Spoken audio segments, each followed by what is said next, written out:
What is up, guys? Don't forget to subscribe. Check out my channel playlist for individual tutorials on logic, sculpting, animation, music, and more. I'm Young Text YouTube and Dreams. Follow me there. Follow me on Twitch. I'm Young Text on Twitch, and subscribe to me here. And click on my channel name. Go to my playlist, my channel playlist. It has tutorials everywhere, and tutorials might also pop up here. If you said I was streaming, you'll see it over here. Click there to join the stream. So whenever you create your doorways for whenever you select a character, you want to name them.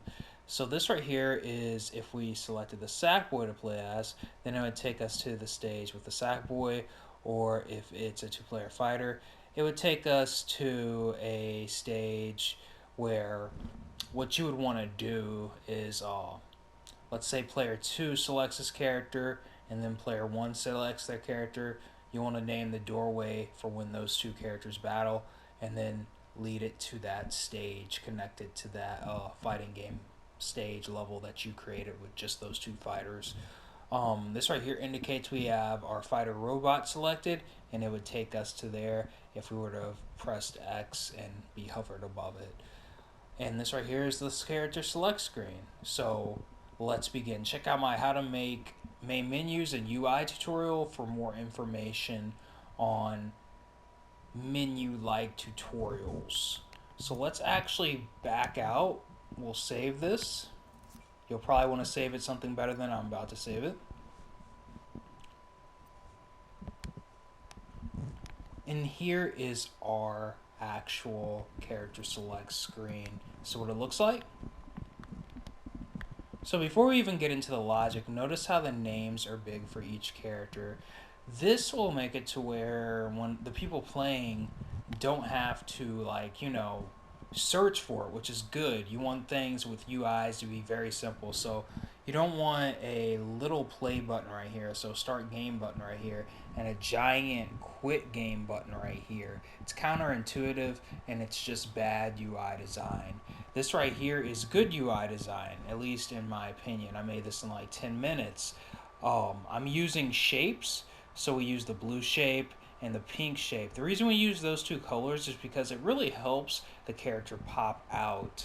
So knowing patterns, if you love making patterns, if you like pattern artwork, then you'll probably like this kind of thing. I also have this animation thing that restarts whenever you actually hover above the character. So animations are good ways to convey to the player what's going on. And you could even have the actual character animating. Check out my animation tutorial for that. You should have a giant character select logo thing up here indicating what part of the menu the player is at. And then you could have a back button down here. Good UI design has these kind of things. This is just to get you guys going with your character select screen. Character select is just pattern with the text displayer. That's the main gadget that we're using. The blue and pink and the names and these little circle things, all created with the text displayer gadget. Let's go ahead and get into it. So this probably looks very complicated. Don't worry, it's not. The main thing to remember is that the control sensor is right here. You want to select this on remote, and then what you want to do is pull out one AND gate. Don't pull out two like I have here. The reason we have two is because I cloned it. With that one AND gate, you want to put the A inside of the A of the AND gate, or with this selector, here's what you want to do. Let me just start all over. With the selector, you will want to pull out two gadgets. One's a splitter and one's a calculator. You want to put this calculator on less than. I think this is the less than sign. Then you want to put that sign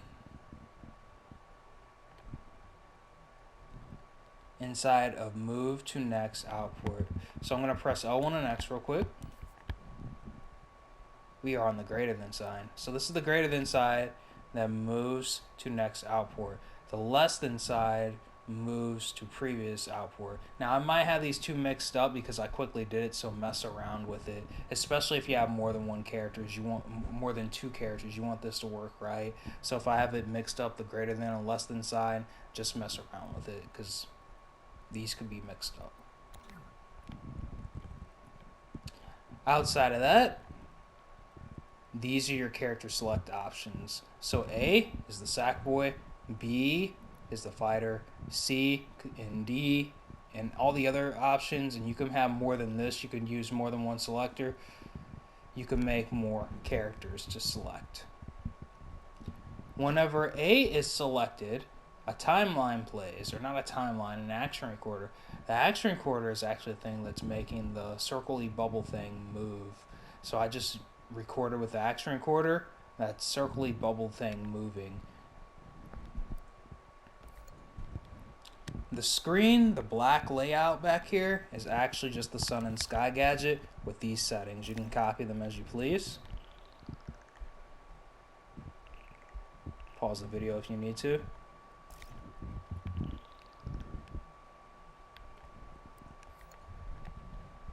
And then the camera is fixed because we just pulled out a camera, pressed edit camera, moved the camera around while we're in edit view, and then we got it.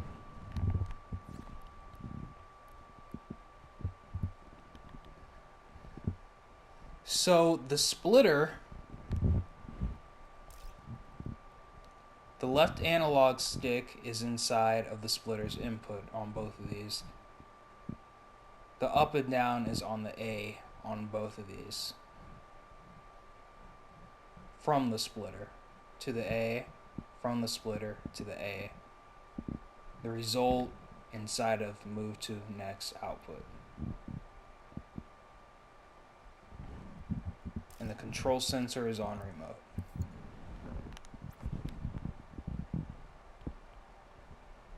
After you're done, you'll want to group these together, a row of these, and then clone it, and then do it like I have it here. So right here we have our AND gate. So if the player presses X and A is selected, so we're on the A highlight like this, then it'll move to the fighter selected. This is the fighter, this is the Sackboy. So this is the fighter part of the game. Sackboy, we play with him part of the game. And that's what the AND gates are for. With the second row, the B, we just have B in this. But with A, we have A in this AND gate. And we had the B on the second AND gate as the X. It really doesn't matter which one you put it in. You just want to make sure you don't have more than 3, because then it means all 3 of these would have to light up. You can name your doorways right here. So let's get into the fun part, the designing, the patterns, and all that great stuff. This one's just the name, the Sackboy. This is the blue box. I just made a blue box with a circle zigzag. I just moved this to make the circle zigzag. I press space in here so it appears even though there's no letters. And you can turn off this stuff if you want to. Don't turn off this one. That's the box.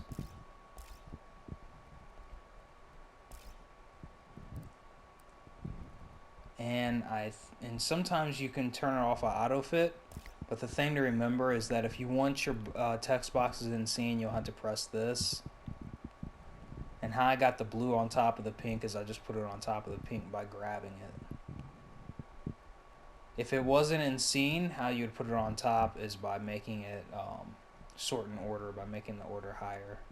And you can mess around with these options, the animation speed. If there's like text inside of here and you turn up the animation speed, you can mess around with that as you please.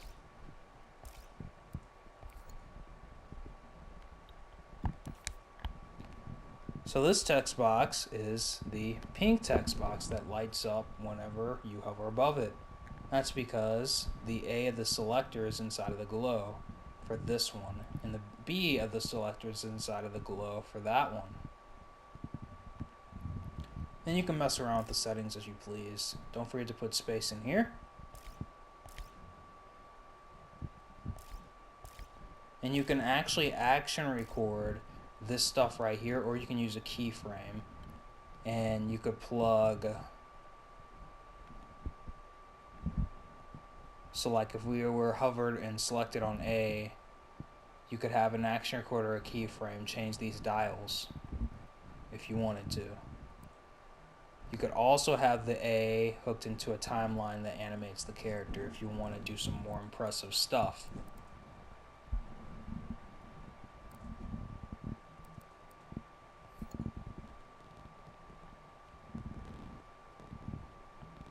And then once I was done, what I did was I clicked every last one of these, grouped them together, and then I just cloned it for our second one that would be the B. Then I configured the B ports to it instead of the A ports. And I configured it pretty much the same way as the A, except this time with the B. Then back here is just another text displayer. You can mess around with your text displayers like I did if you want to. And you don't have to put them outside or whatever this option is. You don't have to put them in the scene unless you want to. Other things that you can do with your character select screen, it's good to remember that you can use this and all these other things. Precise move, so it moves precisely. And grid snap, you can use all this stuff to help align while you're action recording and stuff like that. Here's your animation options. If you want to animate a character, use a timeline and keyframes. Look up my animation tutorial on my channel playlist. It's pretty simple. And whenever you have your characters out here, what you want to do is go inside of the microchip, delete everything in the microchip, because all we're doing is having a base character here, not a playable character. And you want to do that with every last character. You don't want to delete it. I didn't even realize Sackboy was like that. You don't want to delete it and then overwrite the character that's actually playable in the other stages. So remember that also. It shouldn't override it if you save your dream. It might override it if you were to press this on the level where the character is supposed to be playable.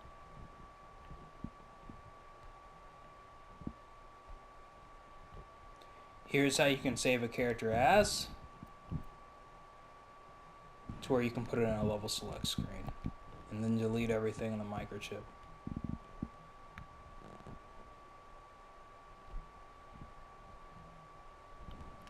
Other gadgets you might want to use or mess around with: the camera pointer, the camera of course, which is this right here. This is how you hide the imps. The light, gradient effects, the wiper, which is pretty much this. So if I turn this on,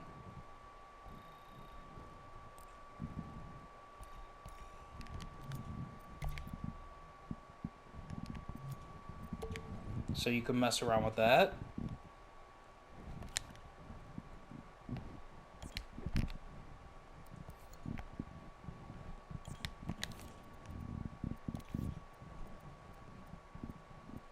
Camera shake. And of course you want to put music in your game.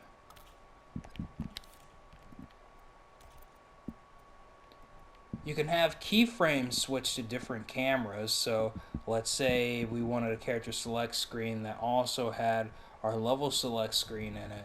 Well, let's say you press A, both people press A if it's a two-player game. And then what it would do is turn off this camera with a keyframe while it's recording, power that off, then have this keyframe power on a different camera that's looking at a different view.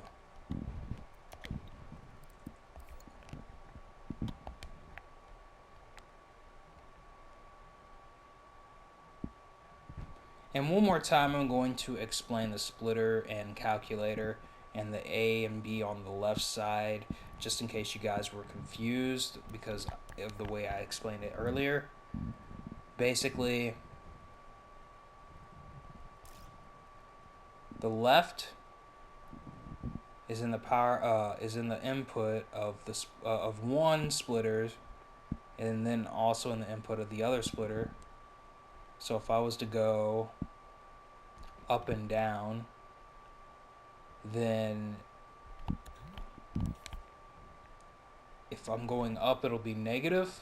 If I'm going down, it'll be positive. And the result, so if I'm going down, it'll move it to next output, or up. If I'm going up, it'll move it to previous output. So I actually have these mixed up. It's not too big of a fix. Anybody will be able to fix it. Just switch the outputs. And then if I was to go down, then it'll move to next output because the results are in these dials. From the calculator, and the splitter's Y up and down is here. For this one, the splitter's Y is in this one, this A. So you guys can get a better representation of what's going on. Pretty simple. If I have the calculators mixed up for the greater and less than, and just fix it, just change the this one goes here and then the other one goes there. Just, you know, simple fix.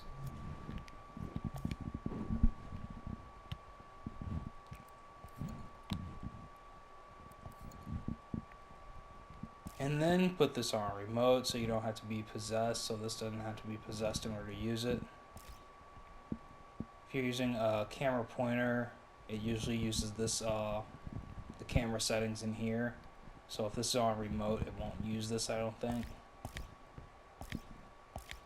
And then you can set your players right here if you want this to be more than one player game.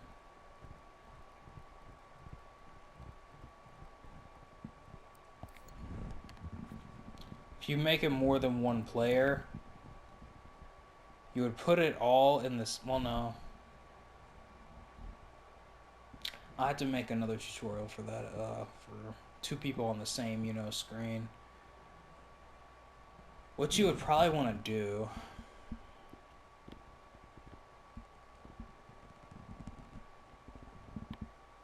is clone everything after you have it for one side.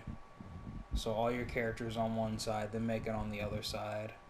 Then have player 1 control one side of the screen, selecting the character, and then player 2 controlling the other. And then if player 2 selects a character, make it to where that character isn't selectable on player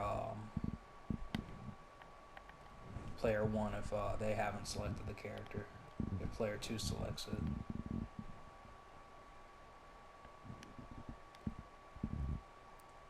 And if you guys need a tutorial for that, because I know that might be a little bit more complicated, I'll make a separate 2-player character select screen tutorial. But it's something to do with the selector, probably on bypass, then making it to where you can't select the A if a variable or player 2 selected the A already. And the A is in representation of what character you selected. And the B is the fighter character, A is the sack boy.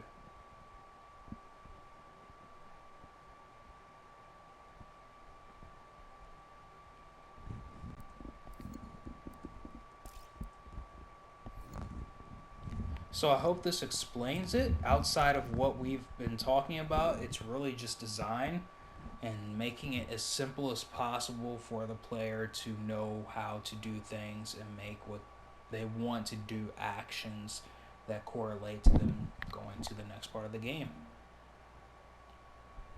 Don't forget to subscribe. Follow me in Dreams. I'm Young Text YouTube in Dreams.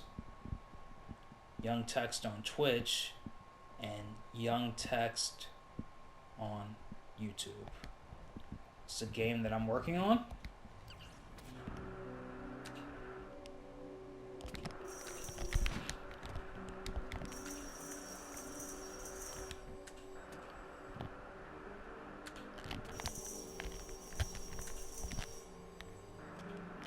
Hope you guys enjoy it. It's a nice score UI that I made. I know.